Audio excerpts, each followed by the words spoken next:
The Deadliest Catch is a thrilling adventure set in the deep blue waters of the Atlantic Ocean.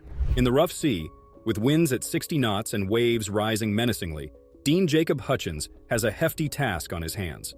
Secure 100,000 pounds of gear on the boat's deck to avert a probable capsize. Jake must restack the gear to ensure safety for the 40-mile journey through worsening weather.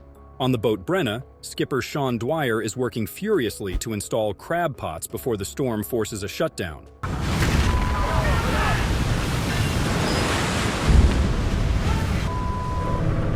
Sean, who earned more than $500,000 in a successful king crab season, is now looking for the rare Bairdi crab.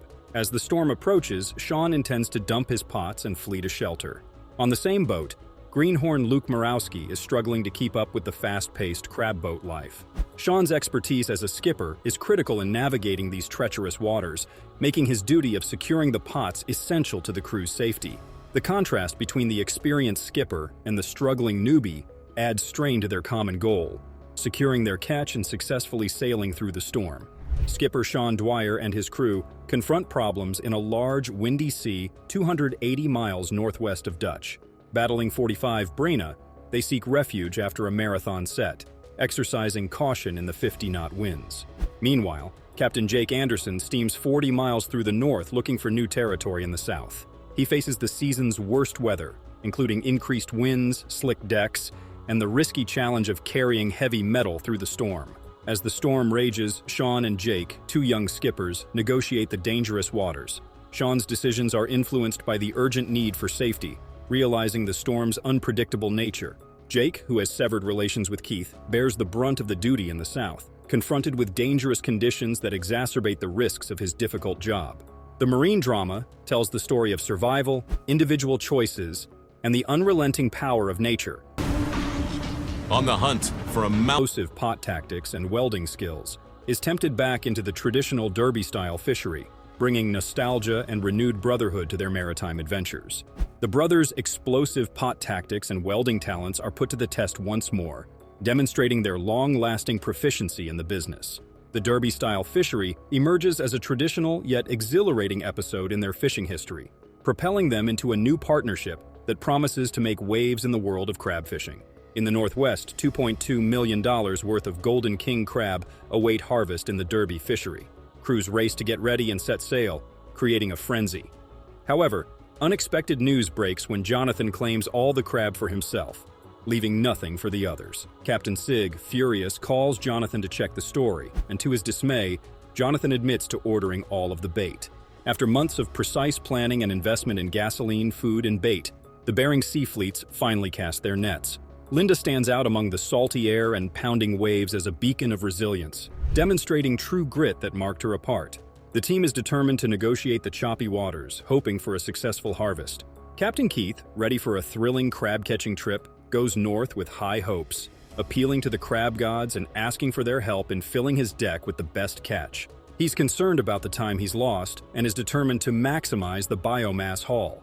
The team celebrates a large catch, making Captain Keith's efforts worthwhile. The attitude on board is one of satisfaction and contentment, as the team enjoys the fruits of their labor and effort. Captains Linda Greenlaw and Wild Bill Bowski are a team of fishermen who are tracking a school of crabs moving west when they discover they have traveled 20 miles beyond the authorized limit of eastern crablands. Despite the harsh weather and crashing waves, the crew struggles to do their responsibilities. But a lack of teamwork leads to disagreements. Captains Bill and Linda decide to place their 110 pots right on the legal boundary. But a new problem arises when the wet room on the boat floods, complicating an already dangerous scenario. As tensions increase and problems mount, the captains and crew must find a way to overcome the sea's adversities, collaborate effectively, and navigate the perilous conditions in order to secure their crab harvest. The unpredictable nature of the water creates frequent challenges necessitating rapid thinking and concerted efforts to assure the success of their crabbing expedition. Captain Keith Coburn is on a tight timetable, attempting to deliver his crab cargo in 72 hours. He's on a quest, looking for the first 60 pots submerged on the southern boundary of the fishing grounds.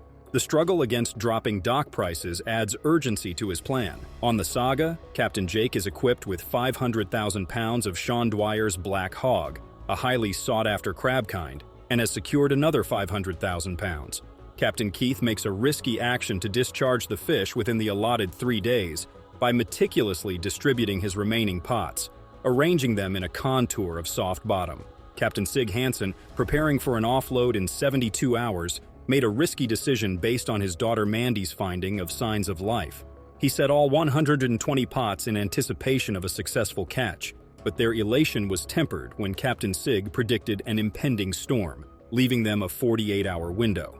In a race against time, the crew set out to inspect each pot, hoping to get a good haul before the storm came. However, the scenario took a worrying turn when Captain Sig encountered 20-foot seas, and every pit was dedicated to Mandy's chosen grounds, allowing no margin for error. An unfortunate incident occurred during the waves, and Captain Sig had to think quickly and prepare a backup plan. He turned to his daughter Mandy and asked her to take up Loritz's responsibilities. Of the elusive bear-dye crab. The attitude on the northern boat transformed when it became clear that a valuable team member must leave due to unforeseen health issues.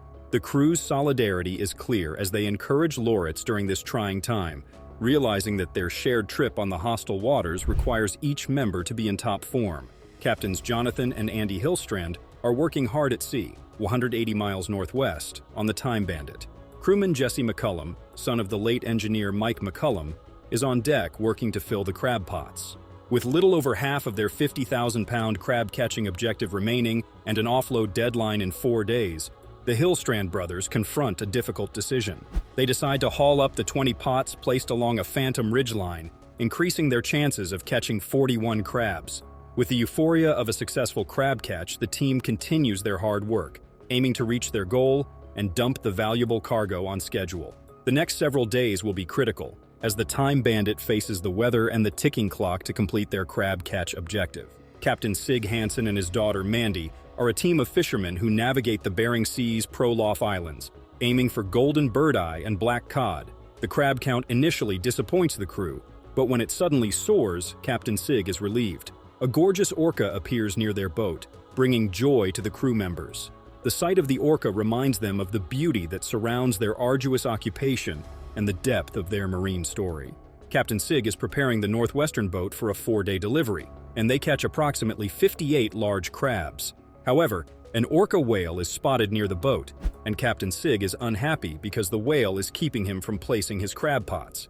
As the whale eventually disappears, Captain Sig takes advantage of the chance to lay a pot, dragging up approximately 50 crabs, serving as a reminder that fishing is more than just strategy. It also requires time, effort, and a bit of luck. In the uncertain world of fishing, encounters with an orca whale are interpreted as a sign of good fortune. The island chain to an 85-fathom canyon, the preferred depth. The crew accepts that success at sea requires patience, hard work, and a bit of luck. As they continue their journey, the crew expresses gratitude for the plentiful harvest and the unexpected situations that make their job both tough and fulfilling. On the Aleutian Lady, fifth-generation fisherman Rick Shelford was attempting to harvest 43,000 pounds of eastern berry crabs when a difficult scenario arose. Rick skillfully put 51 prospect pots southeast of the storm's course before the rising waters forced him to halt operations. As the waves rose, the unexpected occurred. A crew member named Brandon sustained an injury. The difficult sea conditions exacerbated the problem, leaving the captain, Rick, concerned about Brandon's safety. Rick had to make the difficult decision to suspend operations because the remaining crabs were still waiting to be captured. However, safety took precedence over the catch, as the storm's power made it evident that continuing was too risky. As the Aleutian Lady sailed through the turbulent waters, Rick and his crew confronted not only the physical hardships of the storm, but also the emotional burden of a crew member's injuries.